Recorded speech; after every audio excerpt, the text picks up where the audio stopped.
ഇബ്രാഹിം നബിയുള്ള കേകനറിയിച്ചു ഇസ്മായിലിനെ ബലി നൽകുവാൻ. ഇറയോന്റെ വിധി നിറവേറ്റാൻ ഖലീലുള്ള ഇമ്പപ്പു മകനോടായോദിയേ കാര്യം നബി മകന്മാരും കുളിരാട്ടെന്ന് റിയാലിറ്റി ഷോയില് വിന്നർ ആയതുകൊണ്ട് എനിക്ക് അവിടുന്ന് കിട്ടിയതാണത്. വിന്നർ പട്ടാണ് അതായത് മാപ്പിളപ്പാട്ടിന്റെ സുൽത്താന എന്നുള്ളൊരു പട്ടാണ് അവര് പറഞ്ഞിരുന്നത്. അപ്പൊ നമ്മുടെ എരഞ്ഞോളി മൂസക്കായിരുന്നു അന്ന് അവിടെ ഗസ്റ്റ് ആയിട്ട് വന്നിരുന്നത്. ഗ്രാൻഡ് ഫിനാലെ സ്റ്റേജില് അദ്ദേഹമാണ് ഇതിക്ക് ഇങ്ങനെ തലയിൽ ഇങ്ങനെ വെച്ച് തന്നത്. മസ്ജിദുൽ ഹറമിന്റെ പടിവാതിലിൽ ഞാൻ ഒരു ദിവസം പോകും. എന്റെ മലിക്കുൽ ജബ്ബാറിന്റെ തിരുമുമ്പിലൊരിക്കൽ വീണു നമസ്കരിക്കും ഞാൻ, കേണുദുആയിരക്കും. ഹായ്, അപ്പോൾ ഞാൻ എന്നുള്ളത് കോഴിക്കോട് ജില്ലയിലെ തിരുവമ്പാടിയാണ് കേട്ടോ. ഞാൻ ഇന്ന് വന്നിട്ടുള്ളത് ഒരു അത്ഭുത കലാകാരിയെ എനിക്കൊന്ന് പരിചയപ്പെടുത്താൻ വേണ്ടിയിട്ടാണ്. അതായത് റിയാലിറ്റി ഷോ വിന്നറും കൂടിയാണ് നമ്മൾ ഇന്നത്തെ വീഡിയോയിൽ വരുന്ന ആൾ കേട്ടോ. ഞാൻ അത്ഭുത കലാകാരി എന്ന് പറയാനുള്ള കാരണം ഒരുപാട് വേദികളിൽ നിങ്ങൾക്ക് മുമ്പിൽ വന്നിട്ടും പുറം ലോകം അധികമൊന്നും ഇപ്പോൾ അറിയപ്പെടാതെ പോകുന്ന ഒരാളും കൂടിയാണത്. എന്തായാലും നമ്മൾ പരിചയപ്പെടേണ്ട വ്യക്തിയും കൂടിയാണ്. അതുമാത്രമല്ല, ഈ റിയാലിറ്റി ഷോ പങ്കെടുത്തതിന് ശേഷം ഒരുപാട് ട്രോഫികളൊക്കെ വാങ്ങിയിട്ടുണ്ട്. പക്ഷെ നമ്മളെ സംഗീത ലോകത്ത് ഒരു പക്ഷേ ഇവരെ പുതിയ കുട്ടികൾക്കൊന്നും പരിചയം ഉണ്ടാവില്ല. അപ്പോൾ എന്തായാലും ഇന്ന് നമ്മൾ പരിചയപ്പെടാൻ വേണ്ടി പോകുന്നത് ഈ ഒരു താരത്തെയാണ് കേട്ടോ. ഒരു താരം തന്നെയാണ്. അപ്പോൾ എന്തായാലും ആളെ വീട്ടിലാണ് ഞാനുള്ളത് കേട്ടോ. വാ, നമുക്ക് ജസ്റ്റ് ഒന്ന് പരിചയപ്പെടാം. അപ്പോൾ ഇന്ന് ഞാനുള്ളത് ആളെ വീട്ടിലാണ്. അതായത് ഒരു സർപ്രൈസ് ആയിട്ട് വരുന്നതൊക്കെ വിചാരിച്ചതാണ്, പക്ഷേ നമുക്ക് കുറേ ദിവസം ലേറ്റ് ആയതുകൊണ്ട് പിന്നെ വിളിച്ച് പറയേണ്ടി വന്നു. അപ്പോൾ എന്തായാലും ആളിപ്പോൾ ജീവിച്ചു പോകുന്നതും ഈ മ്യൂസിക് കൊണ്ട് തന്നെയാണ്. അപ്പോൾ എന്തായാലും വാ, നമുക്ക് ജസ്റ്റ് പരിചയപ്പെടാം. അപ്പോൾ നമ്മൾ ഒരുപാട് കാലമായിട്ട് കാണാൻ കാത്തിരുന്ന ആ ഒരു വ്യക്തിയാണത്. ഹലോ, അസ്സലാമു അലൈക്കും. എന്തൊക്കെ വിശേഷം? ഓക്കെ. അപ്പോൾ എന്താ ഇപ്പോൾ ഇങ്ങനെ കുറേ ട്രോഫിയൊക്കെ വെച്ച് നിൽക്കുന്നത്? എന്താ ഇതൊക്കെ ഓരോ പ്രോഗ്രാമുകളിൽ കിട്ടിയതാണ്. അപ്പം ഒരു വിന്നറാന്ന് പറഞ്ഞല്ലോ. അപ്പൊ എന്താ, ഏത് ഇതിലായിരുന്നു വിന്നറായത്? അത് ഞാൻ ജയ്ഹിന്ദ് ടിവിയില് 2010-11 ആ ഒരു സമയത്ത് ഒരു മാപ്പിളപ്പാട്ടിന്റെ റിയാലിറ്റി ഷോയിൽ ഉണ്ടായിരുന്നു. ആ മാപ്പിളപ്പാട്ട് തന്നെയായിരുന്നു ആ ഷോയുടെ പേര്. അപ്പൊ അതില് വിന്നറായിരുന്നു അല്ലേ? നമ്മളിന്ന് കാണാൻ വന്നിട്ടുള്ളത് ഇതാ സജിന ടീച്ചർ അല്ലേ. ഒരുപാട് കുട്ടികൾക്ക് മ്യൂസിക് അല്ലെങ്കിൽ പാട്ട് പഠിപ്പിച്ചു കൊടുക്കുന്ന മഹാധർമ്മം നിർവഹിക്കുന്ന ഒരാളും കൂടിയാണ്. അപ്പോൾ ടീച്ചർ പറയുമ്പോൾ കണ്ടു കാണുന്നില്ല അല്ലേ? കാഴ്ചയില്ലാത്തൊരു വ്യക്തിയാണ്. കുഴപ്പമില്ല. പക്ഷേ ഒരുപാട് വേദികളിൽ പങ്കിട്ടിട്ട് ഒരുപാട് ഇതുപോലത്തെ ഒരുപാട് ട്രോഫികൾ വാങ്ങിയെടുത്തിട്ടുള്ള ആളാണ്. ഇത് മാത്രമല്ല, ഇത് നമ്മൾ ജസ്റ്റ് ഒന്ന് കാണിച്ചെന്നുള്ളൂ. ഇതിൻ്റെ ഡബിൾ നമ്മൾ സോക്കേസ് വെച്ചിട്ടുണ്ട്. പക്ഷെ നമ്മളിതിൽ സ്പെഷ്യലായിട്ടൊരു സാധനം ഇവിടെ കാണുന്നുണ്ടല്ലോ അല്ലേ ടീച്ചർ? ഇതെന്താ സാധനം? നമ്മൾ ഈ ഒരു കിരീടം ഇവിടെ കാണുന്നുണ്ടല്ലോ. ഇതാണ് പിന്നെ ഇത് ജയ്ഹിന്ദ് ടിവിയില് ഞാൻ നേരത്തെ പറഞ്ഞ പോലെ മാപ്പിളപ്പാട്ട് എന്ന് പറഞ്ഞ റിയാലിറ്റി ഷോയില് വിന്നർ ആയതുകൊണ്ട് എനിക്ക് അവിടുന്ന് കിട്ടിയതാണത്. വിന്നർ പട്ടാണ് അതായത് മാപ്പിളപ്പാട്ടിന്റെ സുൽത്താന എന്നുള്ളൊരു പട്ടാണ് അവര് പറഞ്ഞിരുന്നത്.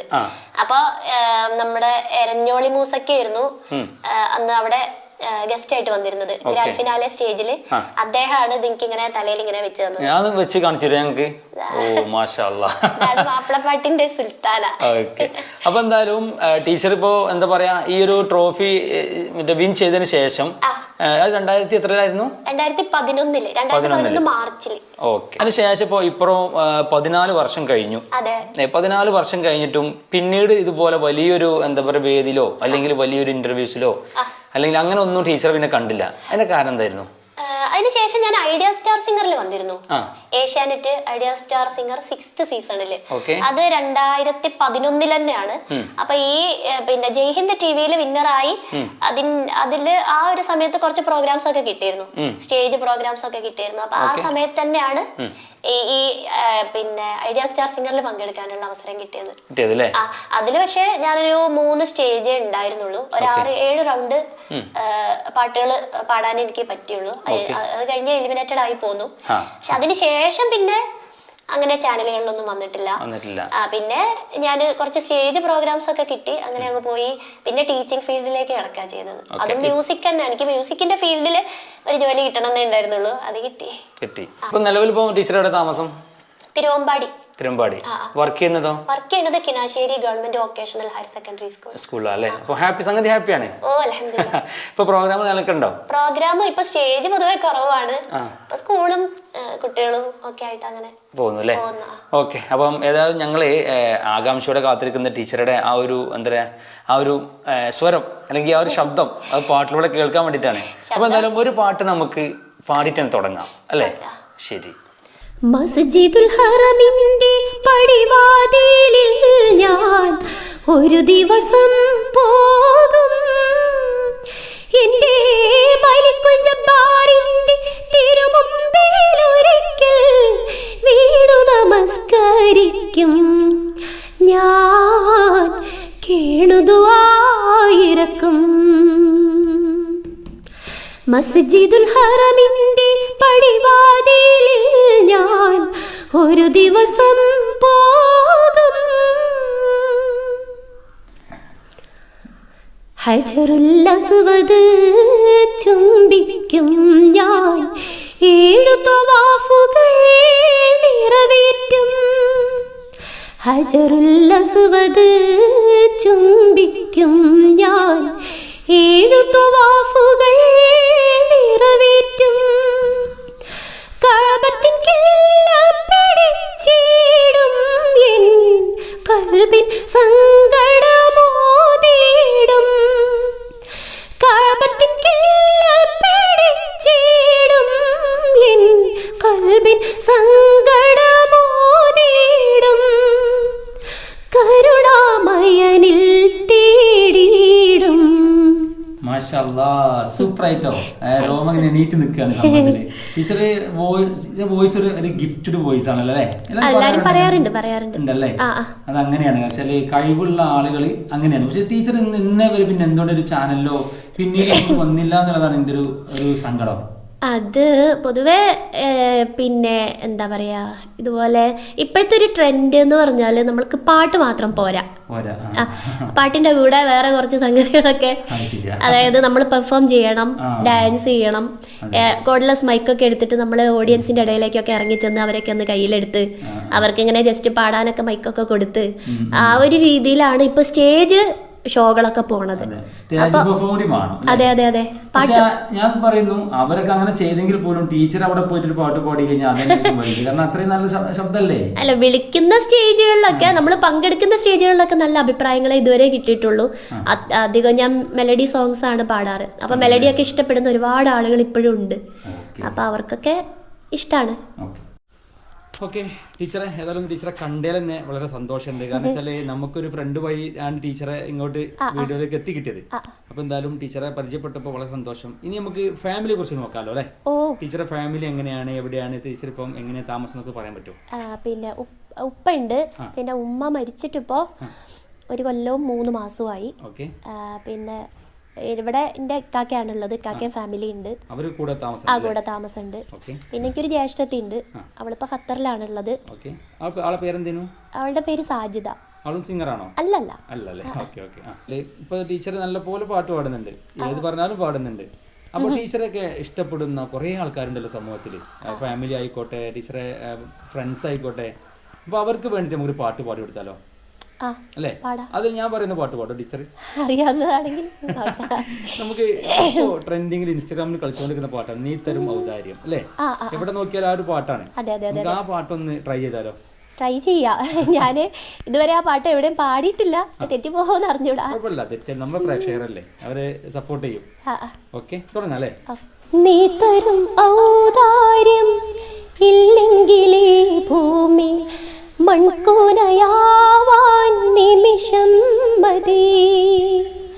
കാരുണ്യത്തേൻ മാരി പെയ്യാതിരുന്നാലോ സൃഷ്ടികൾക്കെന്താണ് വേറെ വഴി?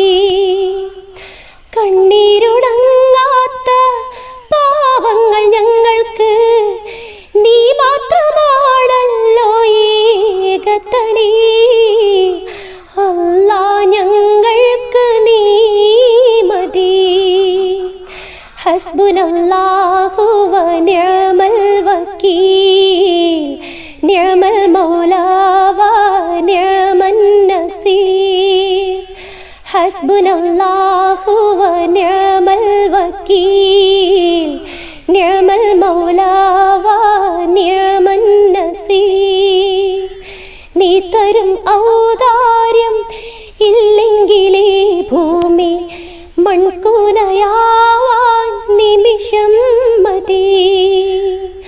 കാരുണ്യത്തേന്മാരി പെയ്യാതിരുന്നാലോ സൃഷ്ടികൾക്കെന്താണ് വേറെ വഴി. സൂപ്പർ. ഏത് പാട്ട് പറഞ്ഞാലും അത് ഇവിടെ റെഡിയാണ് അല്ലേ? അതുകൊണ്ടാണ് ഒരു മ്യൂസിക് ടീച്ചർ ആയതും. അപ്പോ ഞാൻ പറയല്ലേ, നിങ്ങളുടെ സ്റ്റുഡൻസിന്റെ ഭാഗ്യം ഞാൻ പറയുള്ളൂ. കാരണം ഇത്രയും പെർഫെക്റ്റ് ആയിട്ട് പാടാനും അതിനെ മറ്റുള്ളവർക്ക് കൊടുക്കാനൊക്കെ കഴിയുന്നത് വലിയൊരു സംഭവം തന്നെയാണ്. അല്ല, നമുക്ക് സന്തോഷമാണ്. നമ്മള് നമ്മുടെ കുട്ടികളെ പഠിപ്പിക്കുമ്പോഴാണ് യഥാർത്ഥത്തിൽ നമ്മളും പഠിക്കണത്, അല്ലാതെ പഠിക്കുന്ന സമയത്തല്ല. അവരെ പഠിപ്പിക്കുമ്പോൾ കൂടെ നമ്മൾ പഠിക്കുക, നമ്മൾ പഠിച്ചുകൊണ്ടേ ഇരിക്കുകയാണ് ഇപ്പോഴും, കംപ്ലീറ്റ് അല്ല. അങ്ങനെ ടീച്ചർക്ക് അന്ന് ടീച്ചർ ഞാൻ പറയുന്നത് ആ ഒരു നല്ല ലൈഫ് ഉണ്ടായിരുന്നു ടീച്ചറുടെ സമയം, അതായത് പഠിച്ചുകൊണ്ട് നിൽക്കുന്ന സമയം. അതെ, ആ സമയത്ത് ടീച്ചർ ശരിക്കും ഈ ഒരു മ്യൂസിക് ടീച്ചർ ആവാൻ തന്നെയായിരുന്നു താല്പര്യം? അത് മറ്റെന്തെങ്കിലുമൊക്കെ ജോലിയിൽ പ്രവേശിക്കാൻ താല്പര്യം? അല്ല, ഈ മ്യൂസിക് ഫീൽഡിലേക്ക് തന്നെ വരാനായിരുന്നു താല്പര്യം. പിന്നെ പഠിക്കുന്ന സമയത്തൊക്കെ എനിക്ക് അത്യാവശ്യം കാഴ്ച ഉണ്ടായിരുന്നു. ഈ കംപ്ലീറ്റ് ഇങ്ങനെ ഒരു ബ്ലൈൻഡ്നെസ് വന്നിട്ട് ഇപ്പോൾ ഒരു 16 വർഷമേ ആയിട്ടുള്ളൂ.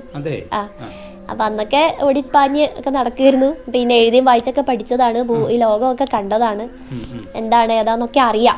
അപ്പോൾ പെട്ടെന്ന് കാഴ്ച നഷ്ടപ്പെട്ടതിൻ്റെ ഒരു പ്രയാസം, ആ 16 വർഷം മുമ്പ് പെട്ടെന്ന് ഉള്ള കാഴ്ചയും കൂടെ നഷ്ടപ്പെട്ടപ്പോൾ ഒരു പ്രയാസം ഉണ്ടായിരുന്നു എനിക്ക്. ഇനി എന്ത് എന്നുള്ള ആ ഒരു ഇനി മുന്നോട്ടേക്ക് എങ്ങനെയെന്നുള്ള ഒരു വല്ലാത്തൊരു നിരാശയൊക്കെ ഉണ്ടായിരുന്നു. അപ്പോൾ അതിനൊക്കെ ഒരുപാട് നല്ല സുഹൃത്തുക്കളുണ്ട് എനിക്ക്, അവരൊക്കെ എന്നെ കൈപിടിച്ച് ഇങ്ങോട്ട് ഇനിയും നമുക്ക് ഒരുപാട് കാര്യങ്ങൾ ചെയ്യാനുണ്ട് എന്നുള്ളതും ഒക്കെ പറഞ്ഞു തന്ന ഒരുപാട് സുഹൃത്തുക്കളുണ്ട്. ഇബ്രാഹിം നബിയുള്ളറിയിച്ചു ഇസ്മായിലിനെ ബലി നൽകുവാൻ, വിധി നിറവേറ്റാൻ ഖലീലുള്ള ഇമ്പപ്പു മകനോടായോദിയേ കാര്യം നബി മകൻ മാനം കുളിരാടിയേ. ഇബ്രാഹിം നബിയുള്ളറിയിച്ചു ഇസ്മായിലിനെ ബലി നൽകുവാൻ, ഇറയോന്റെ വിധി നിറവേറ്റാൻ ഖലീലുള്ള ഇമ്പപ്പു മകനോടായോദിയേ കാര്യം നബി മകൻ മാനം കുളിരാടിയേ. കനിമകൻ പിതാവിനോടരുളിയ വചനം ഖലീലുള്ള ഗ്രഹിച്ചപ്പോൾ തെളിഞ്ഞല്ലോ വദനം. കനിമകൻ പിതാവിനോടരുളിയ വചനം ഖലീലുള്ള ഗ്രഹിച്ചപ്പോൾ തെളിഞ്ഞല്ലോ വദനം. കരകവിഞ്ഞൊഴുകി ഹർഷബാഷ്പത്തിന്നയനം, കരകവിഞ്ഞൊഴുകി ഹർഷബാഷ്പത്തിന്നയനം. സവിതരം ഇസ്മായിൽ നബിയെ അറുത്തിടുവാൻ ഇബ്രാഹിം സകലവും ഭരിക്കുന്ന റഹ്മാനോട് അടുത്തിടുവാൻ.